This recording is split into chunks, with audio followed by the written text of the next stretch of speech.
पिछले भाग में आपने सुना कैसे श्री चैतन्य महाप्रभु जगन्नाथ पुरी पहुँचे और भगवान जगन्नाथ के दर्शन करते ही प्रेम के सागर में डूब गए।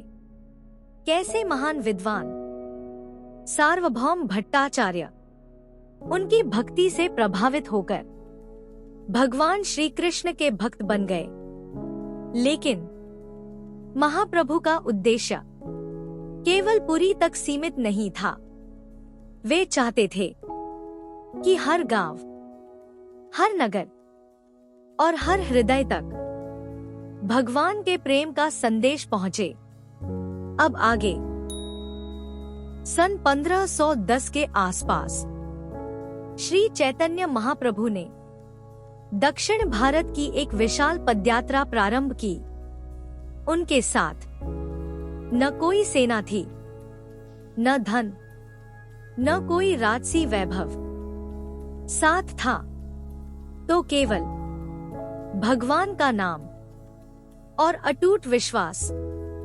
वे प्रतिदिन कई कई किलोमीटर पैदल चलते, रास्ते में जिस किसी से भी मिलते उसे केवल एक ही संदेश देते, भगवान का नाम लो और प्रेम से जीवन जियो। जहां भी वे रुकते वहीं हरिनाम संकीर्तन प्रारंभ हो जाता। धीरे धीरे गांव के लोग, फिर पूरे नगर के लोग उनके साथ जुड़ जाते।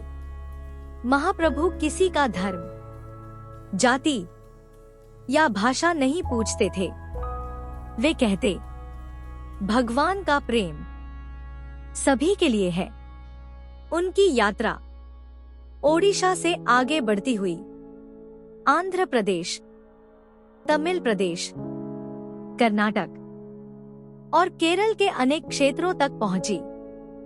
हर स्थान पर उन्होंने मंदिरों के दर्शन किए, संतों से मिले और लोगों को हरिनाम का महत्व समझाया। यात्रा के दौरान उनकी भेंट हुई राय रामानंद से।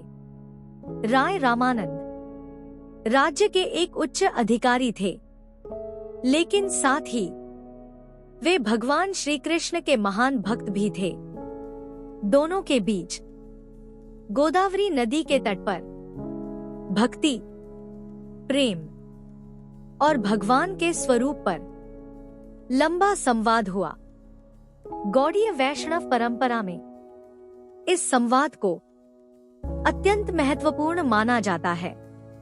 महाप्रभु ने पूछा, जीवन का सर्वोच्च लक्ष्य क्या है? राय रामानंद ने उत्तर दिया, भगवान श्री कृष्ण के प्रति निष्काम प्रेम। यह उत्तर सुनकर महाप्रभु अत्यंत प्रसन्न हुए। उन्होंने कहा, यही वह सत्य है जिसे मैं संसार तक पहुंचाना चाहता हूं। अपनी यात्रा के दौरान महाप्रभु ने अनेक प्राचीन मंदिरों के दर्शन किए।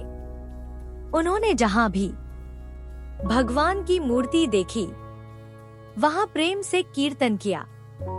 लोगों ने पहली बार ऐसा संत देखा जो उपदेश से अधिक अपने जीवन से प्रेरणा देता था। उनके व्यक्तित्व में अहंकार का कोई स्थान नहीं था। वे स्वयं को भगवान का सेवक कहते थे। धीरे धीरे उनकी यात्रा लाखों लोगों के लिए आशा, भक्ति और प्रेम का संदेश बन गई। कई लोग उन्हें भगवान का अवतार मानने लगे, लेकिन महाप्रभु हमेशा कहते, मैं केवल भगवान श्री कृष्ण का दास हूं। इसी विनम्रता ने उन्हें और भी महान बना दिया। लगभग 2 वर्षों तक उन्होंने भारत के अनेक तीर्थों की यात्रा की। फिर वे पुनः जगन्नाथपुरी लौट आए। लेकिन अब उनका संदेश केवल बंगाल तक सीमित नहीं था। दक्षिण भारत के अनेक क्षेत्रों में भी हरिनाम संकीर्तन की गूंज सुनाई देने लगी। महाप्रभु जानते थे अब समय आ गया है कि उनके सबसे योग्य शिष्य इस दिव्य संदेश को आने वाली पीढ़ियों तक पहुंचाए।